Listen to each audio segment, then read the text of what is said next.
Une seconde après l'atterrissage sur Vénus, votre corps comprend quelque chose que votre cerveau n'a pas encore eu le temps d'analyser. Vous êtes enfermé dans une capsule métallique posée sur un sol jaune et brumeux qui semble absorber la lumière. Le ciel n'est pas bleu, il est bas, épais, écrasant, comme un plafond trop proche. La lumière ne vient pas d'un soleil visible, mais d'une lueur sale, filtrée par des nuages immobiles, lourds, presque solides. Il n'y a pas de vent perceptible, seulement une pression constante, oppressante, comme si la planète elle-même appuyait lentement sur votre poitrine. Les instruments vibrent sans déclencher d'alarme, émettant un gémissement sourd, mécanique, et une question s'impose immédiatement, sans que vous ayez le temps de l'ignorer. Qu'est-ce qui vous tue en premier sur Vénus?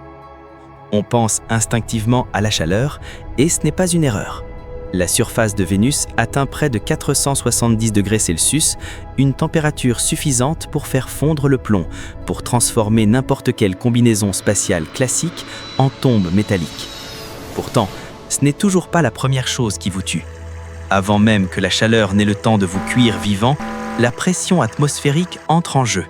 Sur Vénus, l'air pèse 90 fois plus que sur Terre.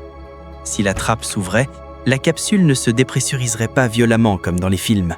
Elle se froisserait, lentement, inexorablement, comme une canette écrasée entre deux doigts gérants. Votre corps ne serait pas projeté, il serait comprimé, aplati, jusqu'à ce que chaque organe cède sous son propre poids. Et malgré tout, ce ne serait encore qu'un début.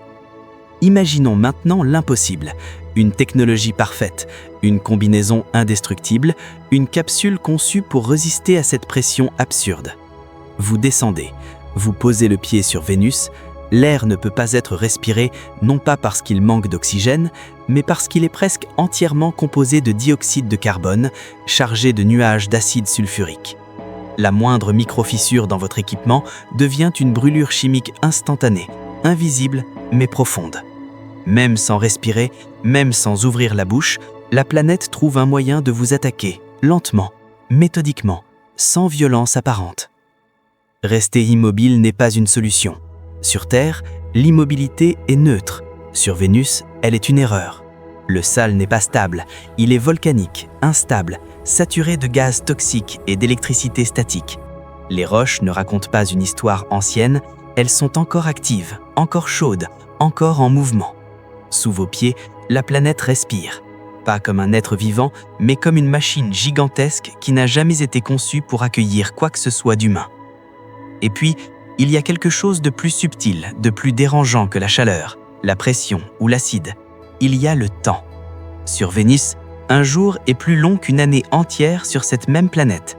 Le soleil se lève à l'ouest et semble presque immobile dans le ciel. Le temps ne donne pas l'impression d'avancer, il donne l'impression de stagner, de retenir, de vous maintenir dans un état où rien ne change assez vite pour que l'esprit puisse s'échapper. Vous ne luttez pas pour survivre, vous attendez que quelque chose cède, en vous ou autour de vous. La vérité est que Vénus ne vous attaque pas, elle ne chasse pas, elle ne se défend même pas. Elle existe simplement dans un état où l'être humain n'a jamais été prévu. Et c'est peut-être là l'aspect le plus inquiétant. Vénus n'a pas toujours été ainsi. Alors, la vraie question n'est peut-être pas ce qui se passerait si nous atterrissions sur Vénus, mais ce qui se passerait si, un jour, la Terre commençait à lui ressembler.